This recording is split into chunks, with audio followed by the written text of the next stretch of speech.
Test करी करी test से जामे असी टेस्ट से लौरे कोई गायने लेनी में हजे निने इसिंग लाइगिद्रो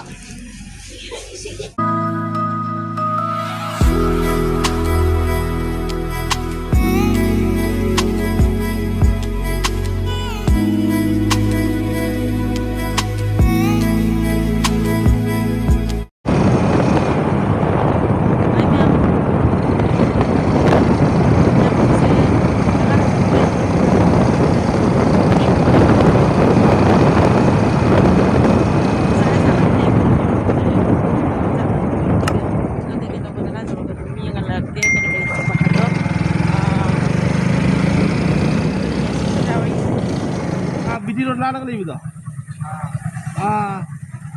Nana ko chalo bedo raman. Kang ako na ilaw ya ba? Giloy gini ayo bedi giloy ko tu kan terus. Yang mesti sa asa na sari sa su na kami nga si dong po na laya. Kasi dakre yung gato ko niya ba.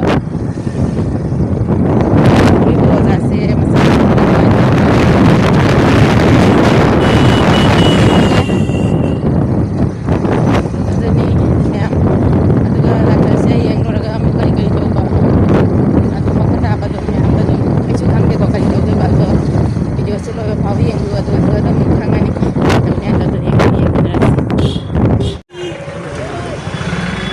yung tap na. Nang kan na pa yung magagambi. Ha? Kali?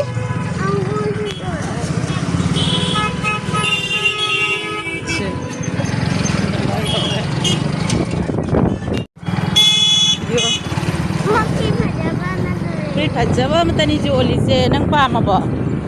apa ma yaw bro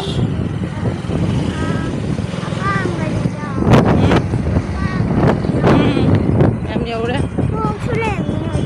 di doctor sang ora ni ko yaw ka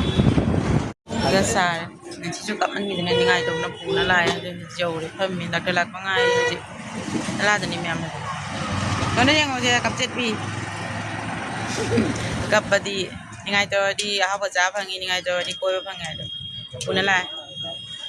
adi se phami doctor la bangai di dono dukan hang jo ra do jamata sare da sara pham em bazar da lai re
Masih kamu laga, pam na lay re ngai no ma taste to changi.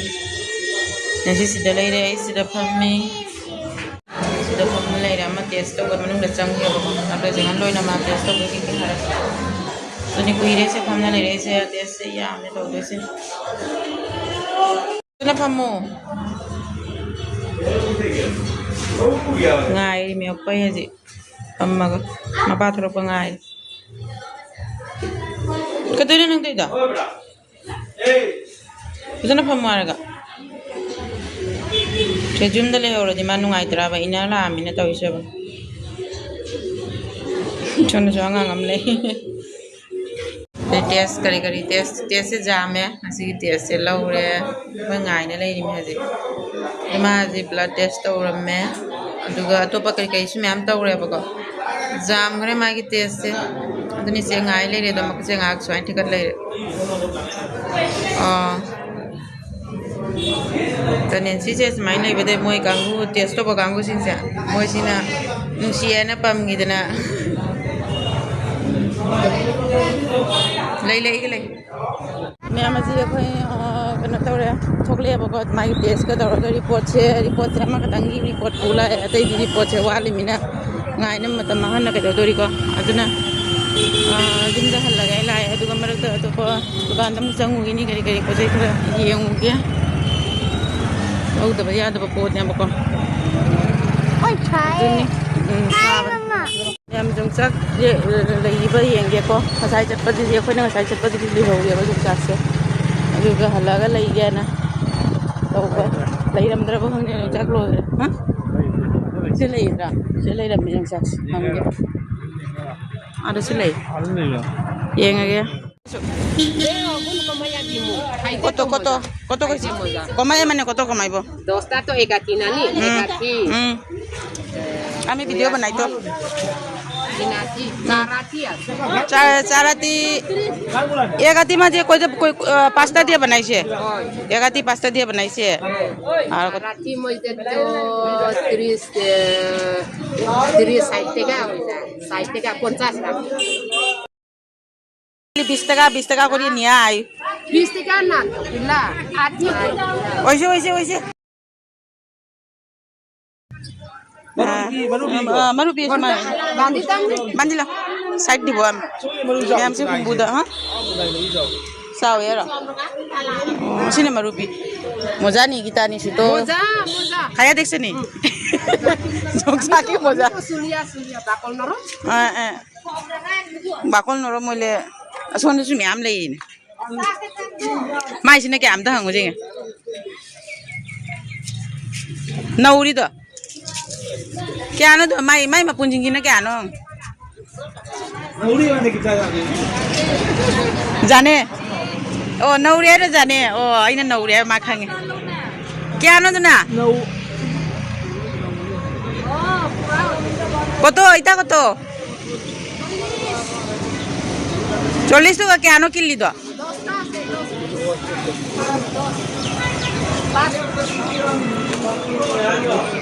हाँ aku अपन बात kuliah पालो ना तो pile नहीं pile माजे क्या no आती है नीचे का चलो ये आटो साइड का नहीं मा 40 है में अच्छा एक दिन नहीं बो ये ऐसी कनो से जोला मिने चुका जासु ले रही को तो इधर कोरियन सोइता 100 एकता कतो एकता 20 चानिंग रसा हाउ बजे आई चानिंग बा 20 টাকা ने से इस मागी दा इंगना ngai yakpase aigi di ma ngai ning da bani बीजी आसनी सब भर्ती देखो कुलिया दिखाई सब भर्ती एकदम मिस होइतो ना सब भर्ती ओगु थुरा यो गेसिनी এখন পুকে গেছে বেশ এটা পাকি গেছে নানি বেশি ওগো নরম নরম নিলে বালা কত কইছে এটা 240 30 টাকা নাও ওইসে কত হইছে মিলিয়া নিনে ইসিং নাই গিদ্রা तो ले को ना to katang lo ngatang le ham situ kan matam maku je kadang jito pega coba demi ama je lo ga asi se gane lai set kerakan gana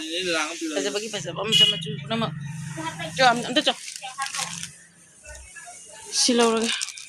nani me am sinyang sa in le ko juga sak to ni aina je khok to ya ji chak to ma da ko ngan sel lage chak mai da kano haw ba jingai tenga sai moi kano na ine na jam haw ye na hai ba ji je de maming chu kano mai na hai yori ma jon ba nu bi tu na maming do khang ni haw de yam ga na mu heng chap ma tam na mu yaw ra kan myam adani myam si ge gi blog se swai se dum loisen ja ga si myam si gi swai se dum loisen ja ga adunu myam na gi video se nu ai bi ti like subscribe to ga so idina ka vi ga nu to san mila mu so idina du ga next video da mu ne rasi